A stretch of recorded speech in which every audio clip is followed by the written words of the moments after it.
Friends,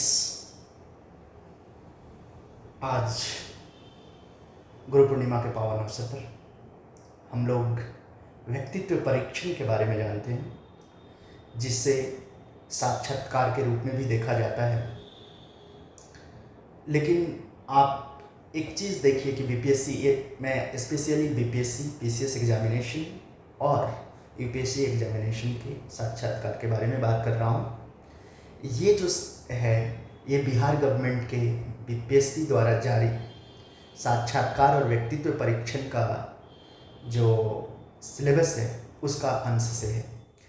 अब हम लोग इस बात पे चर्चा करते हैं कि व्यक्तित्व परीक्षण का तैयारी क्या मेंस के समय करना, मेंस के बाद करना चाहिए, फाइनल रिजल्ट के बाद करना चाहिए, या ये 120 नंबर की जो तैयारी है उसको अभी से ही करनी चाहिए ड्यूरिंग द प्रीलिम्स।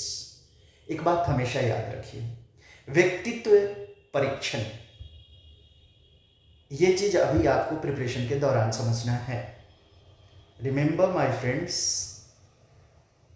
आप जहां पर हैं, जिस भाषा से हैं, जिस परिवेश से हैं, चाहे आप हिंदी माध्यम के स्टूडेंट हैं, चाहे आप इंग्लिश माध्यम के स्टूडेंट हैं, चाहे आप गांव के परिवेश से आते हैं, चाहे आप बेहतर यूनिवर्सिटी से आते हैं, या आप कहीं पर किसी भी यूनिवर्सिटी से आते हैं, जो भी है। अब ये बात आता है व्यक्तित्व परीक्षण, पर्सनालिटी टेस्ट, पर्सनालिटी, ये बात हमेशा याद रखिए। एक आइडिया है, अप्रोच है पर्सनालिटी को डेवलप करने के लिए कि the more time you will invest in knowing your self, the more your personality would grow. आप जितना ज़्यादा खुद को जानिएगा उतना ज़्यादा आपके पास अपॉर्चुनिटी रहेगा कि आप अपने पर्सनालिटी को सेप दे सकते हैं। इसलिए खुद को जानना जरूरी है। Now coming to the next stage, किस संदर्भ में जानना जरूरी है। हम लोग यहाँ पर बात कर रहे हैं बीपीएससी और यूपीएससी के साक्षात्कार के बारे में। तो आप अपने व्यक्तित्व का परीक्षण कैसे कीजिएगा? तो ये 120 नंबर है, this decides your rank and at the same time selection.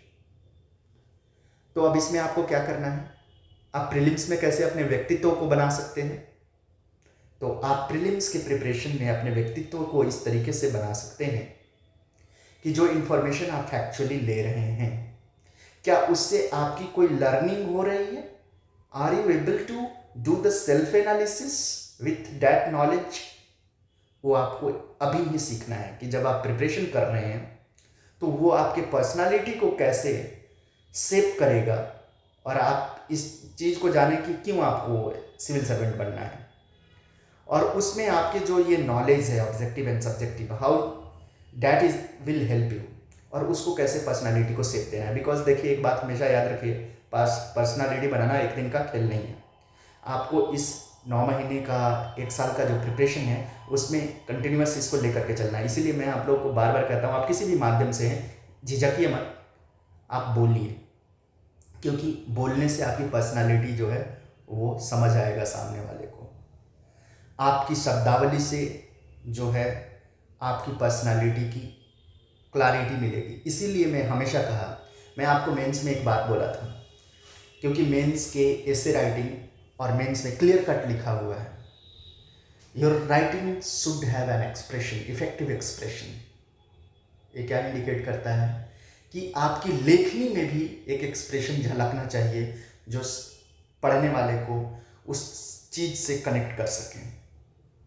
ठीक वैसे ही इस प्रिपरेशन को वैसे इस्तेमाल करना है कि आपकी भाषा में भी वो शब्दावली और वो बॉडी लैंग्वेज, वो जिस तरीके से मेंस में क्लियर कट लिखा हुआ था कि देयर शुड बी कनेक्टिविटी, जो एक पैराग्राफ है, दूसरे पैराग्राफ, तीसरे पैराग्राफ, सभी की एक निबंध का जो ऑब्जेक्टिव है, जो रिक्वायरमेंट है, उसको फुलफिल करता है। ठीक वैसे ही साक्षात्कार में आपकी पर्सनालिटी कहीं फ्रैक्चर्ड तो नहीं है? क्या आप अपनी पर्सनालिटी को कहीं जानते तो नहीं है, कहीं नहीं जानते तो नहीं है? तो इसको अपने प्रिपरेशन के दौरान गियर अप करना है। और देखिए कितनी खूबसूरती से सिलेबस को डिजाइन किया जाता है। Prelims objective form, mains subjective form, and at the same time जो इंटरव्यू है वो overt and vocal form, rapid fire. तो ये कनेक्टिविटी, इस चीज को आप समझिए, आपका प्रिपरेशन साथ में होगा, ये आपको कॉन्फिडेंस देगा।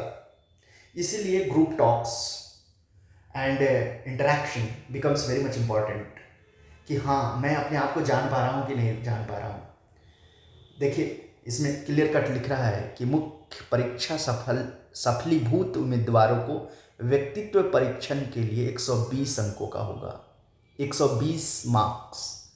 यहाँ पर अगर आप अभी अपने प्रिपरेशन, प्रीलिम्स के प्रिपरेशन में व्यक्तित्व को भी एक बनाना शुरू करते हैं, क्योंकि ये इंटीग्रेटेड फॉर्म ऑफ एग्जामिनेशन है, वाटर टाइट कंपार्टमेंट नहीं है कि नहीं हम प्रीलिम्स का तैयारी कर रहे हैं, मेंस का तैयारी कर रहे हैं, I will not think about the interview. No, ये तो साथ में आपका पर्सनालिटी डेवलप करेगा। द मोमेंट आप सुने होंगे कि जितना ज़्यादा आप किताबों के साथ रहिएगा उतना ज़्यादा आपको नई अप्रोचेस मिलेंगे। तो क्यों ना उन अप्रोच को आप अपने पर्सनालिटी में भी जोड़िए, जिससे कि आप एक सफल सिविल सर्वेंट बन सकें, समाज सेवी बन सकें। आज के फ्रॉड और उस तरीके से आप ऑलरेडी न्यूज़ सुनते होंगे, अब मैं उस पर ज़्यादा नहीं बोलना चाहता हूँ कि क्या यूपीएससी में चल रहा है और किस टाइप के ऑफिसर्स आ रहे हैं। तो मेरा कहने का तात्पर्य आपकी बहुत ज़रूरत है। आप इस समय पर्सनालिटी को अपना बिल्डअप कीजिए, जो आपके अंदर ईमानदारी है, जो आप ग्रास रूट से जुड़े हुए हैं, आपसे बेहतर कोई नहीं है। Remember this thing. फिर आगे हम लोग बढ़ते हैं। आयोग सफल उम्मीदवारों को उनमें से किसी भी सेवा पद के लिए अनुशंसित करने का अधिकार रखता है जिसके लिए उम्मीदवार ने इच्छा प्रकट की है, जिसके लिए आयोग ने उसे योग्य समझता है। देखिए ये क्या इंडिकेट करना चाहता है कि आपकी पर्सनालिटी जो है, जो आप सोच रहे हैं और जो आयोग सोच रहा है, ये दोनों मैच करना चाहिए, तब जाकर के आपको बेहतर रैंक मिलेगा। और ये कब होगा? जब आप सिलेबस और अपनी पर्सनालिटी को उसके साथ बिल्डअप करेंगे।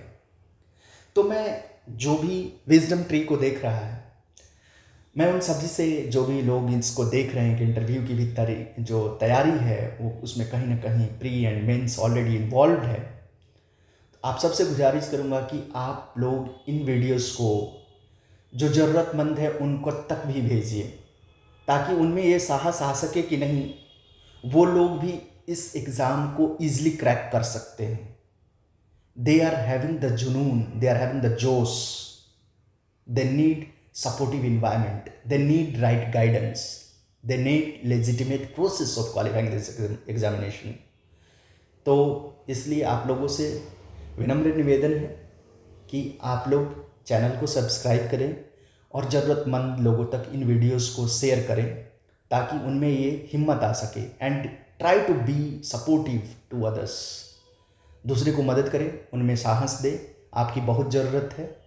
और यही आपकी एडमिनिस्ट्रेटिव स्किल है, यही आपकी पर्सनालिटी बिल्डअप करेगा कि क्या आप सपोर्टिव नेचर के हैं या नहीं। क्योंकि आप याद रखिए कि अगर इस प्रिपरेशन में अपने पर्सनालिटी को नहीं बिल्डअप कीजिएगा, ये मेंस और इंटरव्यू में आपको इफ़ेक्ट करेगा। ये बात हमेशा याद रखिए, क्योंकि कहीं ना कहीं वो लेखनी में, आपके शब्दावली में झलकेगा। इसलिए मैं आपको हमेशा कहता हूँ, try to be positive, try to be helpful and be Indian. भारतीय सभ्यता और संस्कृति ने आपको ये चीज़ तो जन्म के साथ दिया है, तो आप इस चीज़ को समझिए और आगे बढ़िए। और आपसे उम्मीद करता हूँ कि आप लोग इस चैनल को सब्सक्राइब करेंगे और ज़रूरतमंद दोस्तों को तक पहुँचाएंगे, ताकि वो भी इस चीज़ का लाभ ले सकें। और अब मैं उम्मीद करता हूँ कि आप इस लॉजिक को समझ गए होंगे कि साइंटिफिकली क्या ज़रूरत है बीपीएससी को। क्यों ये बात बार बार कहा जाता है कि नहीं, बोलना है, लिखना है, पढ़ना है, बोलना है, लिखना है, पढ़ना है, and invest your time in knowing your personality, और उसको अकॉर्डिंगली सेट कीजिए। जहाँ पर मैंने आपको ऑलरेडी कहा है कि आपको आयोग कैसे देखता है, this is very much important. जैसे मेंस में आपको जो टीचर आपके हैं, जो लेखनी है, उसको कैसे देखता है, और आपकी क्या पकड़ है लेखनी पर, ये दोनों मैच करना चाहिए। तब जाकर के आप जितना उम्मीद कर रहे हैं उतना आपको मेंस में मार्क्स आएगा। तो ये चीज़ को जानना, सेल्फ एनालिसिस करना बहुत ज़रूरी है। जब तक आप सेल्फ एनालिसिस नहीं कीजिएगा तो आपको दिक्कत हो सकता है। इसलिए आप इस बात को अब समझ गए होंगे कि मेंस, इंटरव्यू और प्रीलिम्स, मेंस और इंटरव्यू। तो प्रीलिम्स में आपको क्वेश्चन जज कर रहा है, आप अपने एग्जिस्टिंग नॉलेज के साथ वो कर रहे हैं, सेग्रीगेट कर रहे हैं, उसको जानने की कोशिश कर रहे हैं कि कौन सही है कौन गलत है। मेंस में आपको टीचर कर रहा है जो आपकी लिखित चीज़ों को चेक कर रहा है। इंटरव्यू में पैनल करेगा आपके, किसको? पर्सनालिटी के, आपकी शब्दावली को, आपकी जो बॉडी लैंग्वेज होगा, आपके कॉन्फिडेंट होगा। इसीलिए मैं बोल रहा हूँ कि you all can do wonders. और मैं एक चीज़ कहूँगा गुरु पूर्णिमा के शुभ अवसर पर, याद रखिए हमारे देश को बहुत सारे आज भी ज्योतिबा फुले, माँ सुधा, माँ उर्मिला, गार्गी, मैत्रेयी और उसके साथ मीना स्वामीनाथन की ज़रूरत है। और विजडम ट्री आप लोगों में मीना स्वामीनाथन देखता है कि आप लोग आईआईटी खड़ा कर सके, आप लोग नई नई जितने भी ये बिल्डिंग्स है एजुकेशन की, न्यू टेम्परामेंट, नारी तो नारायणी को आप लोग, मैं कहूँगा कि इसको सक्सेसफुली, जिस तरीके से वेदा में लिखा गया था, आप लोग इसको पुनः जीवित कीजिए। और आप लोग कर सकते हैं, क्योंकि वुमेन की जो स्ट्रेंथ है, दे फाइट डबल कंपटीशन। इसीलिए मैं कहता हूँ respect women, because they are fighting double game. Social existing system जो अभी हमारे देश में रूरल एरियाज़ में काफ़ी ज़्यादा उस पर है, पैट्रियार्की अक्रॉस द वर्ल्ड, और उसके साथ ही प्रिपरेशन भी। तो वो लोग महान हैं जो लड़कियां ये चैलेंज लेकर के इस प्रिपरेशन में आई हैं, खास करके जो गांव से आई हैं, वो और भी ऑलरेडी हाफ विनिंग उनके पास कॉन्फिडेंस है। इसलिए विजडम ट्री उन लोगों के सपोर्ट में काफ़ी ज़्यादा है कि आप लोग मेहनत कीजिए। Wisdom tree will help you out on each and every challenge. Thank you for watching Wisdom Tree, and kindly subscribe and spread among your friends. Thank you.